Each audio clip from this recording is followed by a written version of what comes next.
Argentina como presidencia, como ocupando la presidencia de la CELAC. Hola Jorge, ¿qué tal? Buenas tardes. Tu primera ¿Qué mirada tal, sobre Hugo? esto. Buen año. ¿Cómo están? Un gusto de escucharlos y también buen año para todos ustedes. Frente a tu pregunta, creo que lo más importante es en este momento tener claro qué es lo que puede hacer Argentina en la presidencia pro tempore de la CELAC. ¿A dónde quiere ir? ¿Cuál es la agenda de trabajo? La CELAC tiene más de 11 años de existencia y no ha tenido ningún resultado palpable, concreto, más que hablar de cuestiones de cooperación, pero con muy poca concreción. Y algunos dicen esto va a ser algún día la Unión Europea. No parece que esto es lo que vaya realmente a ocurrir, porque la Unión Europea tiene otra historia, otra formación y otro capital. Nosotros no hemos desarrollado ningún tipo de iniciativa. Y lo que señaló la representante de Colombia, más allá de que el foro no está para discutir lo que plantea ahí el presidente en términos de que no se tiene que meter en los asuntos internos, nadie integra foros con la gente que viola derechos humanos, que no respetan la libertad y no respetan la democracia. Esto es lo que está pasando con nuestra pertenencia en un foro que no ha sabido levantar la voz. ¿Por qué? Porque queríamos el voto de esos tres países. Y es un artilugio que nació a partir de Cuba, que convenció a San Vicente de apartarse de la candidatura que tenían para que saliera Argentina sin cuestionar ni a Nicaragua, ni a Venezuela, ni a Cuba. ¿Cuál es la política exterior, Fori, que tiene el gobierno argentino? ¿Tiene contradicciones?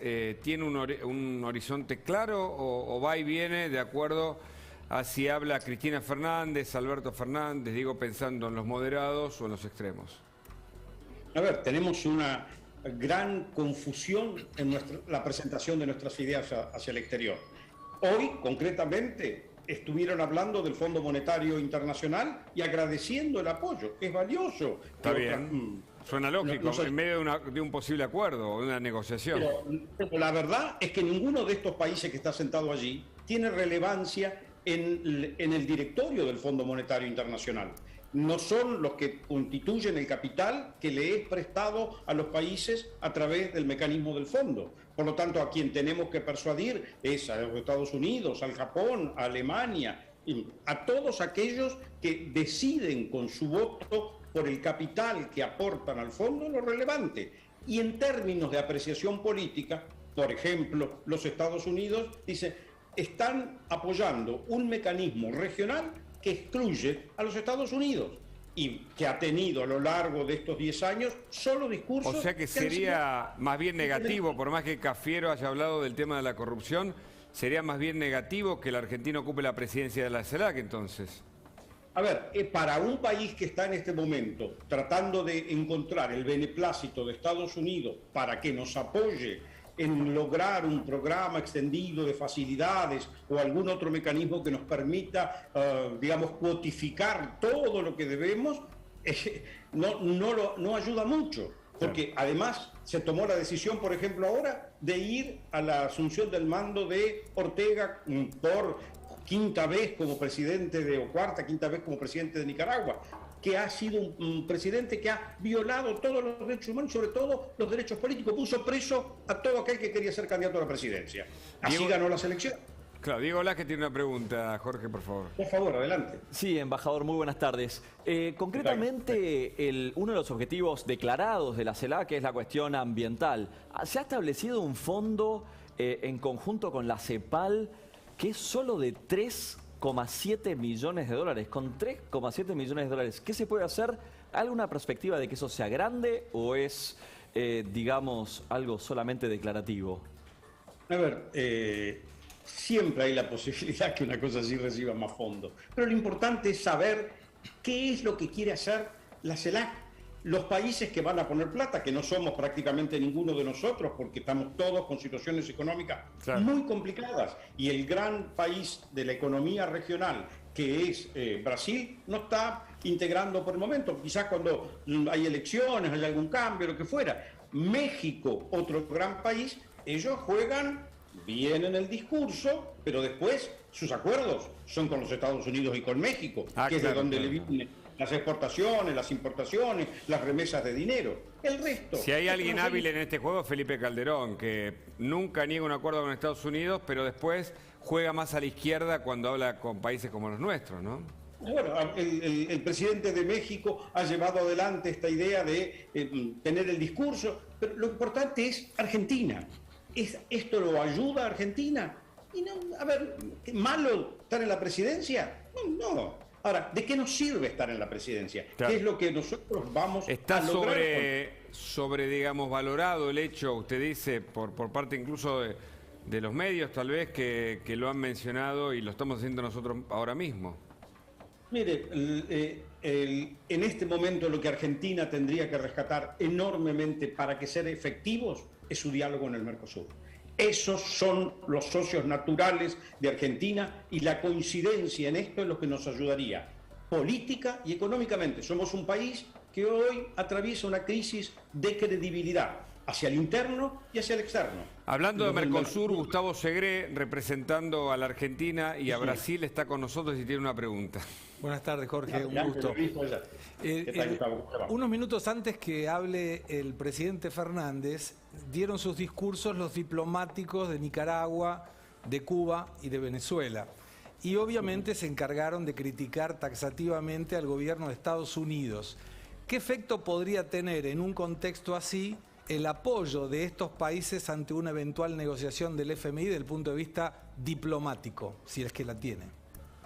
A ver, Gustavo, usted sabe bien que cuando llega el momento de la votación en el directorio del Fondo Monetario, los directores que representan habitualmente al Ministerio de Finanzas, de Economía, de los países que son los accionistas principales del fondo, hablan con su autoridad financiera, económica.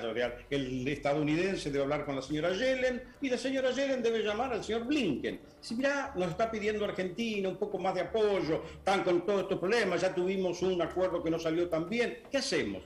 Y ahí el señor Blinken le dirá a la señora Yellen, y atención, mirá, esto están haciendo algunas cosas rarísimas, porque las cosas raras que hacen, un día dicen que van para un lado, un día dicen que van para otro, está confuso, no se sabe cómo estamos. ¿Qué país raro la Argentina, dice usted, que se dice en el preso? Hugo, Argentina es un país que ha dado demasiadas marchas y contramarchas y no ha logrado conciliar en términos políticos y económicos objetivos compartidos por toda la fuerza, pero compartidos por todos los argentinos. Claro. Dicho muy en claro, está claro para los argentinos que no tener democracia, violar las libertades civiles y políticas, no tener una economía, llevarse por delante a sus pueblos, es malo, no les gusta a los argentinos. Y ahí hoy sentamos a tres países que se dedican a hacer esto, algunos desde hace 70 años, otros desde hace más de 20 años, otros desde hace 15,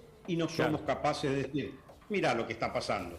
A nosotros, a la Argentina, le volvió la democracia porque muchos países, sobre todo los europeos, nos ayudaron a decir, señores, no pueden seguir violando los derechos humanos como lo hacen ustedes, sin que estuviéramos en ningún foro. Nos lo dijeron directamente. Entonces, tengamos la hidalguía o la decencia de decir, cuando se violan los derechos humanos, no se respeta la democracia ni la libertad, no sirve.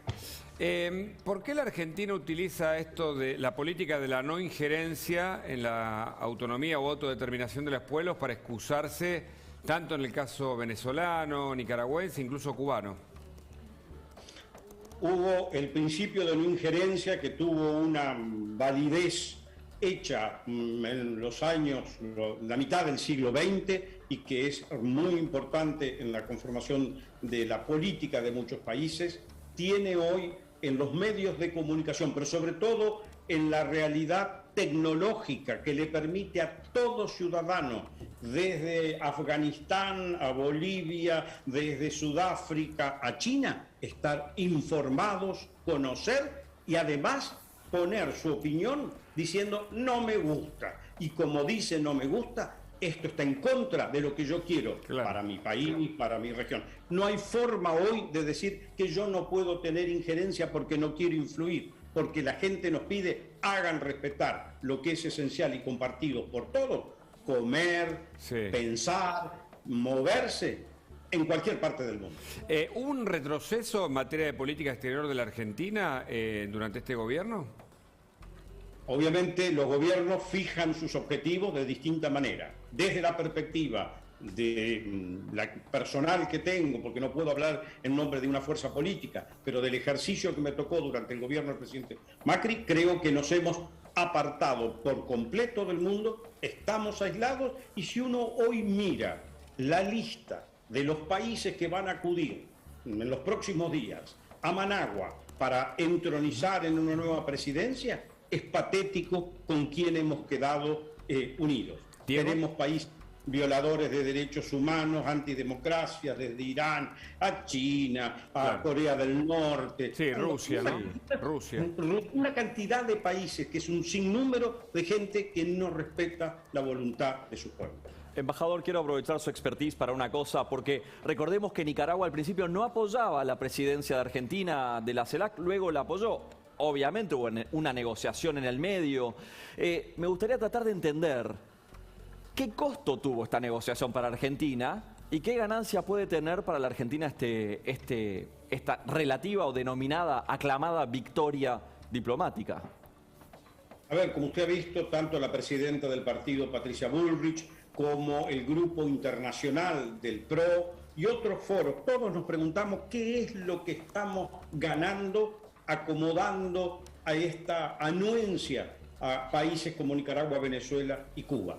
Este resultado es una labor diplomática impulsada esencialmente por Cuba, que logró persuadir primero a San Vicente y de Granadinas para que retiraran su postulación, después a los nicaragüenses para que aceptaran llevar adelante el voto en favor de Argentina. Entonces, ¿cuál es la ganancia que tenemos nosotros en esto? Es un organismo que no sabemos qué es lo que va a hacer, no tiene todavía un plan de trabajo. Y si tomamos el caso de la política ambiental, que es valioso, es el tema que vamos a tener en los próximos años, la plata que hay no alcanza. Claro. Y los que van a poner la plata dicen, bueno, pero ustedes en el récord de democracia, libertad y derechos humanos, ¿cómo se comportan? Porque yo no te voy a dar la plata si sos un represor o si sos un antidemocrático.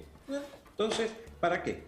¿Cuál es la alianza estratégica que tiene hoy la Argentina con el mundo? ¿Qué es? ¿Es China? ¿Es Rusia? ¿Es Irán? ¿Es Venezuela? ¿O es el primer mundo? Aunque por supuesto Rusia y China lo son también, ¿no? No tenemos una alianza estratégica definida con nadie. China, Rusia, los propios Estados Unidos, ellos tienen intereses globales de otra magnitud, que no tienen que ver con lo que hace Argentina. Entonces Argentina tiene que saber cómo pararse frente a este diálogo o lucha de titanes para que no le peguen los cascotazos y ver dónde está el mejor interés para los intereses de Argentina. ¿Sabe por qué le pregunto esto, Jorge? Porque usted bien aclaró que la pertenencia al grupo de los 20 fue una invitación que puede ser derogada en cualquier momento porque Argentina perdió los estándares económicos y políticos y de otra índole que se analizan para incorporar a la Argentina dentro de ese grupo privilegiado. ¿Esto es así? A ver, ya en su momento, en alguna de las alternativas de la década pasada, estuvieron a punto de ponernos de lado, pero era más por una cuestión de cómo habíamos encarado las formas de cómo llevar adelante el diálogo en el G20. Esto fue completamente revertido durante la presidencia de Macri, donde uno de los hechos positivos fue el G20 y el mostrar los resultados que puede tener la interacción de Argentina con las principales potencias económicas del mundo. Las principales potencias económicas del mundo hoy están preocupadísimas con una cantidad de otros temas que básicamente es cómo retomar el crecimiento y mantener estándares de democracia, libertad y respeto. Correcto. Le hago la última. Usted es un diplomático de carrera, se preparó, trabajó mucho desde su lugar natal para llegar a ser canciller. Cuando usted ve a Santiago Cafiero, que no estudió la misma carrera que usted, representando a la Argentina como canciller, ¿qué le pasa? A ver, no trato de no ir por los personalismos, pero le voy a contestar. Yo trabajé con su abuelo, Antonio Cafiero, que fue un hombre, un político que le dio mucho a Argentina y como embajador de Argentina en Chile hizo una gran tarea. Él tiene un espejo familiar donde mirarse para saber por dónde puede caminar. Antonio Cafiero llegó a Chile prácticamente en vísperas del cambio de Pinochet a la democracia de Elwin y él supo mantener los canales de diálogo en beneficio de Argentina, con una clara mirada para defender cómo Argentina crecía junto a Chile. Pero Santiago Cafiero no tiene esa experiencia. Y entonces, ¿por Pero qué llega ahí? basta ¿Por mirar. qué ocupa ese lugar tan importante? Bueno, se lo ha dado el presidente Alberto Fernández, eso ya es una prerrogativa del Ejecutivo, pero vuelvo a decirle, si uno quiere capitalizar experiencias positivas, él en su propia casa tiene en todo lo que hizo su abuelo un gran repositorio de ideas y de cómo mirar el mundo. Jorge Forí, gracias por el contacto. Un abrazo, buen año. Por favor, gracias a ustedes por llamarme. Gustavo Cere, con información, por supuesto, también internacional.